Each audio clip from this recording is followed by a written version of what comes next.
ये लोग लगभग अपने मिडिल एज में आकर अपने रिश्ते तोड़ रहे हैं। इसके अलावा कहीं कहीं इसी एज रेंज को सिल्वर स्प्लिटर्स भी कहा गया है। पिछले कुछ डिकेड्स में औरतों की सेल्फ डिपेंडेंसी बहुत तेजी से बढ़ी है। क्या हमने कभी कुछ तो ऐसा नहीं कर दिया जिससे उनकी शादी में प्रॉब्लम हो गई हो? ऋतिक रोशन और सुजैन खान 2000 में शादी और 2014 में तलाक। AR रहमान और सारा बानो 1995 में जोड़ी बनी और 2024 में अलग हो गए। मलाइका अरोरा और अरबाज खान, कमल हसन और सारिका, ऐसे बहुत से एग्जाम्पल्स हैं। हॉलीवुड के ह्यू जैकमैन और डेबोरा ली की भी ऐसी ही स्टोरी है। 27 साल बाद तलाक हुआ। यहाँ तक कि दुनिया के सबसे अमीर लोग भी इससे अछूते नहीं हैं।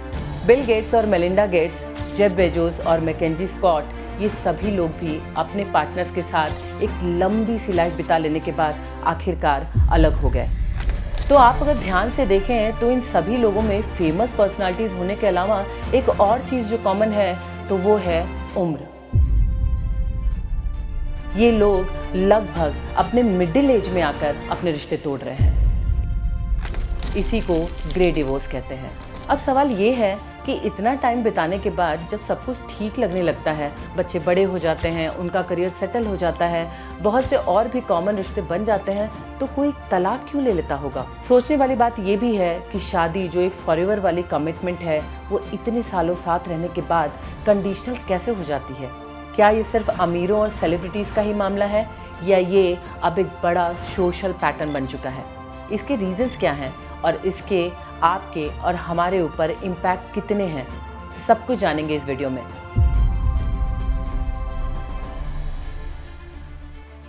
देखिए, जहां तक हमारी टीम ने रिसर्च किया है तो यही पाया है कि इस टर्म को देने में किसी स्पेसिफिक स्कॉलर या इंस्टीट्यूशन का नाम क्लियरली तो नहीं आता है, लेकिन हाँ, पढ़ा इसे normally the American association of retired person AARP की रिपोर्ट में गया, वो भी रेगुलर। यही बताया गया कि जो तलाक किसी के 50 साल के आसपास होने के बाद हो रहे हैं, उन्हें ग्रे डिवोर्स बोला जाएगा। इसके अलावा कहीं कहीं इसी एज रेंज को सिल्वर स्प्लिटर्स भी कहा गया है। अब रेफरेंस भले वेस्टर्न हो, लेकिन ऐसा नहीं है कि ये सिर्फ वहीं की बात है। भारत में भी ये ट्रेंड तेजी से बढ़ रहा है। कई अनुमानों में तो पिछले 10 सालों में ओल्ड एज कपल्स के तलाक के मामलों में 30 से 40% का इजाफा हुआ है। मतलब हमारे देश में ग्रे डिवोर्स के नंबर्स भले ज़्यादा ना हो, लेकिन रेट ऑफ ग्रे डिवोर्स अच्छा खासा तेज है। कुछ एस्टीमेट में तो चौंकाने वाली बात ये आई है कि इनमें से 75% मामलों में पहल महिलाएं करती हैं। मतलब औरतें ये सारा प्रोसेस सबसे पहले शुरू करती हैं। खैर, ग्रे डिवोर्स के रीजंस क्या क्या होते हैं, एक बार वो भी देख लेते हैं। देखिए, एक तो रीजन जो सबसे आसानी से आप समझ सकते हैं, जैसे कि फाइनेंशियल इंडिपेंडेंस, खासकर औरतों के लिए। आज की मॉडर्न वर्किंग वुमेन, चाहे वो रिटायर्ड हो या नहीं, फाइनेंशियली सिक्योर हो रही हैं। पिछले कुछ डिकेड्स में औरतों की सेल्फ डिपेंडेंसी बहुत तेजी से बढ़ी है। अब उन्हें पहले से ज़्यादा एम्पावरिंग फील होने लगा है, इसलिए डिसीजन लेने में क्लियरिटी थोड़ी ज़्यादा दिखने लगी है। समझौते करने की ज़रूरत फील नहीं होती उन्हें कि चलो जैसा कट रहा है काट लेते हैं। पहले औरतें डिवोर्स इसलिए नहीं लेती थीं क्योंकि उनके पास कोई और ऑप्शन नहीं था। आज यही फाइनेंशियल स्ट्रेंथ उन्हें एक ऑप्शन देती है कि अगर शादी टॉक्सिक है या उसमें वो खुश नहीं है तो उससे छुटकारा पाकर भी वो अपनी टर्म्स पर जी सकती हैं। लेकिन इसके अलावा और भी कई कारण हैं जिनमें दोनों जेंडर्स का रोल होता है। दूसरा है ज़्यादा लाइफ एक्सपेक्टेंसी। दोस्तों, पहले 50 की उम्र में लोग सोचते थे चलो अब कितना ही जीना है, बहुत हुआ तो 10 साल और काट लो जैसे तैसे हो गया। लेकिन अब आप इस चार्ट को ध्यान से देखिए, कैसे पिछले 60 से 70 सालों में ही एवरेज लाइफ एक्सपेक्टेंसी 50 से 60 के आसपास से बढ़कर 70 से 80 तक पहुंच गई है। लोग ज़्यादा जीने लगे हैं। अब देखिए, अगर आपको ये पता चले कि 50 के बाद नॉर्मली 30 साल की लाइफ और काटनी है तो हर पर्सपेक्टिव चेंज हो जाएगा। इसका मतलब ये है कि अगर 50 के बाद शादी में संतोष ही नहीं है, लोग सोचते हैं कि क्या मुझे अपनी बची इतनी बड़ी जिंदगी कॉम्प्रोमाइज में बितानी चाहिए।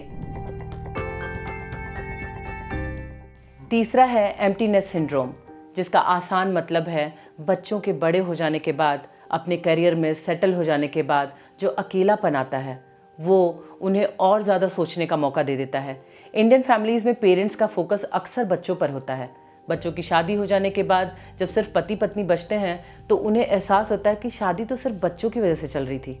जब इमोशनल अटैचमेंट या कंपैटिबिलिटी नहीं होती तो अलग होने का डिसीजन आसान हो जाता है। चौथा है अवेयरनेस। पहले लोग मेंटल हेल्थ और इमोशनल अब्यूज़ या फिर यहाँ तक कि डोमेस्टिक वायलेंस को भी इतना सीरियसली नहीं लेते थे। सब दबा दिया जाता था और धीरे धीरे आदत डाल दी जाती थी। आपने भी ऐसे रिश्ते अपने आसपास बहुत से देखे होंगे। सच कहूँ तो अभी भी आप देख रहे होंगे जिनमें ये सब बहुत कुछ आम बात है। लेकिन अब पहले के मुकाबले आज डिप्रेशन, एंजाइटी और अब्यूजिव मैरिज को लेकर अवेयरनेस बढ़ गई है। देखिए, अभी भी इनफ अवेयरनेस तो नहीं है, लेकिन फिर भी कंपैरेटिवली हालत थोड़ी ठीक हुई है। अगर कोई रिलेशनशिप मेंटली ड्रेनिंग है, टॉक्सिक है, बर्दाश्त नहीं हो पा रहा है तो लोग इसे खत्म करने का डिसीजन लेने लगे हैं। साइकोलॉजिस्ट डायना मेडविड भी कहती हैं कि divorce is not about a loss of commitment, it's often about gaining clarity. पांचवा बहुत बड़ा रीजन है डिवोर्स को लेकर सोशल परसेप्शन का बदलना। डिवोर्स अब टैबू नहीं रहा है। इंडियन सोसाइटी अभी भी डिवोर्स को आसान नहीं मानती है, लेकिन पिछले 20 सालों में परसेप्शन चेंज हुआ है। पहले 50+ लोगों का डिवोर्स लेना एक शर्म की बात मानी जाती थी। आज लोग समझने लगे हैं कि हैप्पीनेस और सेल्फ रिस्पेक्ट कॉम्प्रोमाइज से ज़्यादा ज़रूरी है। तो दोस्तों, अभी तो बात हुई कि 50 की उम्र के बाद तलाक क्यों हो रहे हैं। अब चलिए ये समझते हैं कि ग्रे डिवोर्स के समाज और खुद कपल्स पर क्या असर होते हैं, क्योंकि ये सिर्फ एक पर्सनल चॉइस नहीं है। इसका असर परिवार, इमोशंस और यहाँ तक कि फाइनेंशियल सिस्टम तक पर पड़ता है। पहला तो फाइनेंशियल इम्पैक्ट ही है और ये ग्रे डिवोर्स के सबसे बड़े इम्पैक्ट में से एक है। ज़रा सोचिए, आपने 30 साल तक मिलकर कमाया, घर बनाया, एक लाइफस्टाइल सेट की और फिर तलाक के बाद सब कुछ रीसेट करना पड़ता है, क्योंकि अब अकेले रहना है तो दोनों पार्टनर्स को अब अलग अलग घर चाहिए। दूसरा, रिटायरमेंट प्लान भी है। जो पैसे आपने रिटायरमेंट के लिए बचाए थे वो लीगल फीस और सेटलमेंट में चला जाता है। इसलिए कई लोग तलाक के बाद अपने लाइफस्टाइल को डाउनग्रेड करते हैं। ये सिर्फ इमोशनल नहीं है, बल्कि फाइनेंशियल जर्नी भी बन जाती है और ये सिर्फ पार्टनर्स के लिए ही नहीं, बच्चों के लिए भी चैलेंज बनता है। और दूसरा इम्पैक्ट भी यही है, बच्चों पर असर। कहने को तो बच्चों को लेकर सब कुछ ठीक है, लेकिन सच में है क्या? ग्रे डिवोर्स में अक्सर कहा जाता है बच्चे बड़े हो गए हैं, अब वो समझ सकते हैं, लेकिन ये सिर्फ आधा सच है। कई बार बच्चे अपने बुजुर्ग पेरेंट्स के लिए गिल्ट फील करते हैं। वो सोचते हैं क्या हमने कभी कुछ तो ऐसा नहीं कर दिया जिससे उनकी शादी में प्रॉब्लम हो गई हो, और इस गिल्ट का कोई सही आंसर नहीं होता है। एक रिसर्च बताती है कि adult children of grey divorce often experiences emotional guilt and struggle with balancing their loyalties, और इस गिल्ट का असर उनकी पर्सनल लाइफ पर भी पड़ता है। वो खुद के रिश्तों को लेकर ज़्यादा अनसेटल हो जाते हैं और वो सोचते हैं क्या मेरा रिश्ता चल पाएगा, कहीं ऐसा तो नहीं कि मेरे पेरेंट्स की तरह वो ख़त्म हो जाएगा।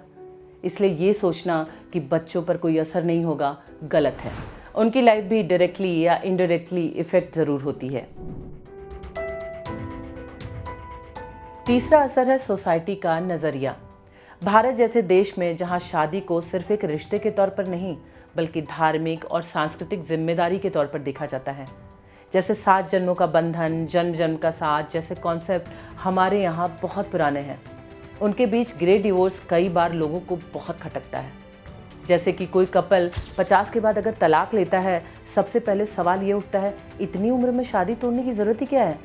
और साथ में मिलते हैं ये कॉमन कमेंट्स जैसे बुढ़ापे में अकेले कैसे रहोगे, और बुढ़ापे में तलाक लेने की ज़रूरत क्या है, बच्चों पर कितना बुरा असर पड़ेगा, इतना तो बीत गया, थोड़ी और निभानी चाहिए थी।